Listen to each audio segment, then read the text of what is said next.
Саламатсыңдар ма балалар? Бүгін біз математикадан 41-ші сабақты өтетін боламыз. Балалар, ең алдымен біздің арнамызға жазылып, подписаться деген батырманы басып қойыңдар. Одан кейін балалар қоңыраушаны да басып қоюды ұмытпаңдар, себебі біздің арнамыздан сендер ағылшын тілі мен математиканың барлық өздеріңіздегі тапсырмаларын және де тегін сабақтарын үйрене аласыңдар балалар. Сонымен балалар, сабағымызды бастайық. Үлес туралы түсінік уақытты қалай өлшейді? Сен үлестің не екенін білетін боласың. Бірінші есеп. Сағаттың әрбір цифрлы беті бірдей қанша бөлікке бөлінгеніне қара. Әр бөлікте қанша минут бар екенін есепте дейді балалар. Бірінші суретте балалар бізде көріп тұрғандарыңдай екіге бөлінген екен, яғни екі бөлікке бөлінген, әр бөлікте соған сәйкес 30 минут бар екен, балалар. Келесі суретте бізде 4 бөлікке бөлінген, яғни 4 бөлікке бөлінген 15 минуттан бар екен, әр бөлікте. Үшінші бізде 3 бөлікке бөлінген, яғни әр бөлікте 20 минут бар деген сөз. Келесі бізде 6 бөлікке бөлінген екен, 4-ші суретте. Яғни соған сәйкес әр бөлікте 10 минут бар екен, балалар. Келесі, егер бір нәрсені бірдей бөліктерге бөлсек, бұл бөліктер математикада үлес деп аталады. Үлесті екі натурал санды бөлу сияқты жазады. Егер бүтінді екі үлеске бөлсе, онда бір үлесті былай жазуға болады. Яғни балалар, бір бүтін нәрсені екіге бөлетін болсақ, ол яғни оның екіден бірі деп жазады екенбіз, балалар, дәл осылай. Келесі, бөлшек сызығы бөлу таңбасын білдіреді. Егер бүтінді 3 бөлікке бөлсе, бір үлесті бұлай жазуға болады дейді. Яғни балалар, біз мысалы бір бүтін болады, оны 3 бөлікке бөлетін болсақ, бізде соның бір бөлігін 3-тен 1 деп айтамыз. Кейбір үлестердің ерекше атауы бар. 2-ден 1 үлес жарты, 4-тен 1 үлес ширек деп аталады. Сөйлеу тілінде көбінесе осылай қолданылады екен, балалар. Келесі, екінші есеп. Әлияға уақытты әртүрлі айтуға көмектес, пікірлерді толықтыр дейді. 6 сағат 15 минут немесе 6-дан 15 минут кетті.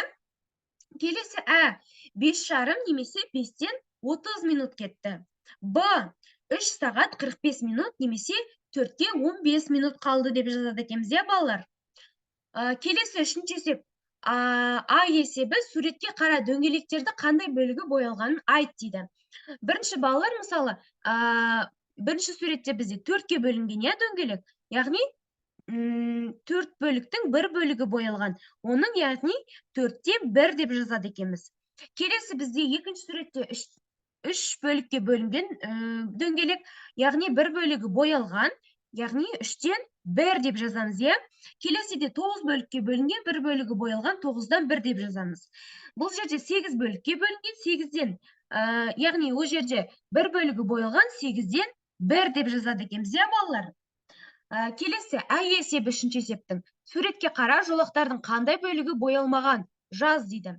Біріншіде балалар, 2-ке бөлінген, оның бір бөлігі боялмаған, яғни 2-ден 1 деп жазады екенбіз, көріп тұрғандарыңдай. Екіншісінде бізге 4-ке бөлінген, 4-тің бір бөлігі боялмаған, 4-тен 1 болады. Келесі, үшіншіде бізде 8 бөлікке бөлінген мына жерде, оның бір бөлігі боялмаған, яғни 8-ден 1 деп жазады екенбіз. Келесі, төртіншіде бізде 3 бөлікке бөлінген, 3 бөліктің бір бөлігі боялмаған, 3-тен 1 деп жазады екенбіз, яғни. Бесіншіде бізде 6 бөлікке бөлінген мына жерде, оның бір бөлігі боялмаған, 6-дан 1 деп жазамыз, балалар. Соңғы 6-шыда бізде 12 бөлікке бөлінген екен, оның көріп тұрғандай бір бөлігі боялмаған, яғни 12-ден 1 деп жазамыз, балалар. Келесі, 4-ші есеп. Қағаздан 1-3 дөңгелек дайында дейді. Бүктеу арқылы біріншісін 1-2 бөлікке, екіншісін 4 бөлікке, үшіншісін 8 бөлікке бөл дейді. Бір үлестен боя үлестерді салыстыр дейді. Салыстыру нәтижесін жаз дейді. Ең үлкен және ең кіші үлестерді ата дейді. Балалар, бірінші суретте біз 2 бөлікке бөлдік, оның бір үлесін боядық. Екінші суретте бізде 4-ке бөлдік, 4-тің бір үлесін бояп қойдық. Келесіде біз 8 бөлікке бөлдік, 8-дің бір бөлігін бояп қойдық, балалар. Енді үлестерді салыстыр дейді. Яғни балалар, біріншіде бізде 2-ден 1 болады, екіншісінде 4-тің 1 бөлігі бойылған, е, 4-тен 1 болады. Үшіншісінде 8-ден 1 болады екен, е. Енді үлестерді салыстыр дейді. Бірінші бізде 2-ден 1 мен 4-тен 1-ді салыстыратын болсақ, бізде 2-ден 1 үлкен болады, е. Ал 4-тен 1 мен 8-ден 1-ді салыстырсақ, бізде 4-тен 1 үлкен болады екен, е, балалар. Енді ең үлкен және ең кіші үлестерді ата дейді. Бұл жерде ең үлкен үлес бізде 2-ден 1, е, өздері білетіндей. Ал ең кіші үлес 8-ден 1 болады екен, балалар.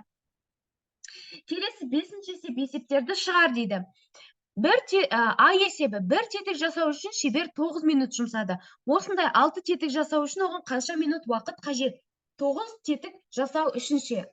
Яғни балалар, бірінші берілген жазып алайық, 1 тетік жасау үшін бізге 9 минут керек екен шеберге. Ал 6 тетік жасау үшін қанша минут керек? 9 тетік жасау үшін қанша минут керек? Бірінші балалар, бұл есепті шығару үшін бізге 6 тетікті, яғни 1 тетікті 9 минутта жасап шығаратын уақытпен көбейтуіміз керек, яғни 6-ны 9-ға көбейтеміз. Сонда 54 минут шығады екен. Яғни 6 тетікті 54 минутта жасап шығарады екен, е, балалар. Ал 9 тетікті, ол үшін 9-ды, яғни 9 тетікті 9 минутқа көбейтеміз, е. Сонда 9 көбейту 9 тең 81 минут болады екен. Яғни 9 тетікті 81 минутта жасап шығарады екен, е, балалар. Келесі ә есебі. Анам көже пісіру үшін 45 минут, ал бәліш дайындауға одан 20 минут артық уақыт жұмсады дейді. Анам тағам дайындау үшін барлығы қанша уақыт жұмсады? Есептің жауабын сағат және минутпен өрнекте дейді. Балалар, бірінші көже жасау үшін 45 минут, ал бәліш жасау үшін көжеден 20 минут артық уақыт кеткен екен, е, балалар. Келесі осының барлығын қосқан кезде анасына осының барлығын дайындауға қанша минут кетті деп тұр бізге. Енді шешуін шығарайық, е. Бірінші бізге көженің, яғни бәліштің уақытын біліп алу керек, е, бізге. Ол үшін бізге, яғни 20 минут артық деп тұр, е, көжеден. Ол үшін бізге көженің уақытына мына 20 минутты қосамыз, яғни 45-ке 20-ны қосамыз. Тең 65 минут шығады. Енді бізге бұл бәлішке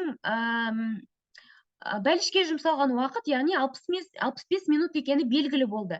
Енді көже мен бәліштің уақытын қосамыз. 65-ке 45-ті қосамыз, яғни, сонда 110 минут шығады екен. Яғни барлығы 110 минут жұмсалған екен, балалар. Енді бұны сағат және минутпен өрнектейтін болсақ, 1 сағат 50 минут болады екен, балалар, мені көріп тұрғандарындай жауабында. Келесі 6-шы есеп, аралары қанша минут дейді. А есебі 8,5 мен 9-ға 15 минут қалғанда. Аралары 15 минут екен, е. 5,5 мен 6-дан 15 минут кеткенде. Арасы 45 минут. Б 7-ден 15 минут кеткен уақытпен 7,5-да. Бұл бізде арасы 15 минут екен. В 9-дан 15 минут кеткен уақытпен сағат 10-да дейді. Арасы бізде 45 минут екен. Келесі Г 3-тен 15 минут кеткен мен сағат 4-те дейді. Бұл жерде арасы 45 минут, е. Д сағат 12 мен 12-ден 15 кеткенде арасы, яғни балалар 15 минут екен, е, балалар. Келесі 7-ші есепте бізде есепте дейді. 36-ны 9-ға бөлсек бізде 4 шығады. 42-ні 7-ге бөлсек 6, 9-ды 9-ға көбейтсек 81 шығады. 4-ті 7-ге көбейтсек 28 шығады. 25-ті 5-ге бөлсек 5 шығады, е, балалар. 63-ті 9-ға бөлетін болсақ 7, 72-ні 8-ге бөлетін болсақ 9, 24-ті 6-ға бөлсек 4 шығады. 27-ні 3-ге бөлсек 9 шығады. 49-ды 7-ге бөлетін болсақ, бізде 7 шығады екен.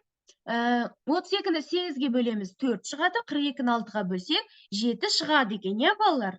Дәптерімізге жазып ала қойыңдар. Келесі 8-ші есеп. Өрнектерді баған түрінде жаз және есепте дейді. Дұрыстығын тексер дейді. Яғни балалар, мен сендерге бұл айны көрсетіп қойдым, е. Дәл осылай дәптерлеріңе жазып алыңдар. Яғни мен сендерге бірінші, екінші мысалдар түсіндіріп кетейін, е, балалар. Мысалы, балалар 689-ды азайт дейді. Яғни бізде 0-ден 9 азаймайды бірінші. 0-ден 9 азаймайды. Сол себепті біз 6-дан 10-дық береміз, иә. Сонда бізде 10, 10-нан 9 азайтамыз, 1 қалады екен, иә. Енді келесі мына жерде біз жаңа 10-ның біреуін оң жаққа қарай беріп жедік, яғни 9 қалды. 9-дан 8 азайтсақ 1 қалады, иә. Мына жерде 6-ның біреуі былай қарай кетіп қалды, яғни 5 болады екен. Сонда 511 деген есеп шығады екен. Келесі бізде балалар, және де айтайын дегенім, бірліктің, ондықтың, жүздіктің астына жазылатынын ұмытпаңдар, иә балалар. Енді 415-ке 279-ды қосу керек. 5-ке 9-ды қоссақ 14 болады. 4-і түсіп 1 ойда. 1-ге 7-ні қосамыз 8, ойдағымен 9 болады. 4-ке 2-ні қоссақ 6 шығады екен, иә балалар. Дәл осылай қалған есептерді де шығардық.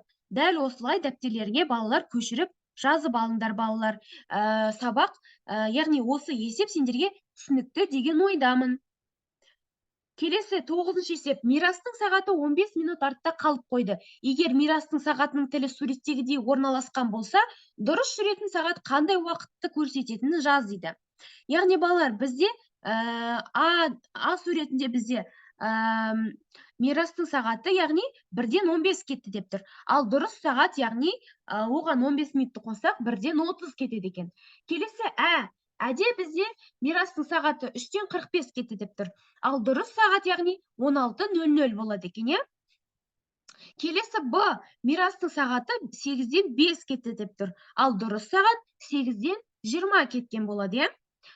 Келесі В-да бізде Мирастың сағаты 5-ден 50 кетті деп тұр. Дұрыс сағат бізде 6-дан 5 кету керек болатын, иә. Келесі Г. Мирастың сағаты 7:30-ды көрсетіп тұр. Оған 15 минутты қосамыз, дұрыс сағат сонда 7:45 шығады екен, иә балалар. Келесі бізде 10-шы есеп.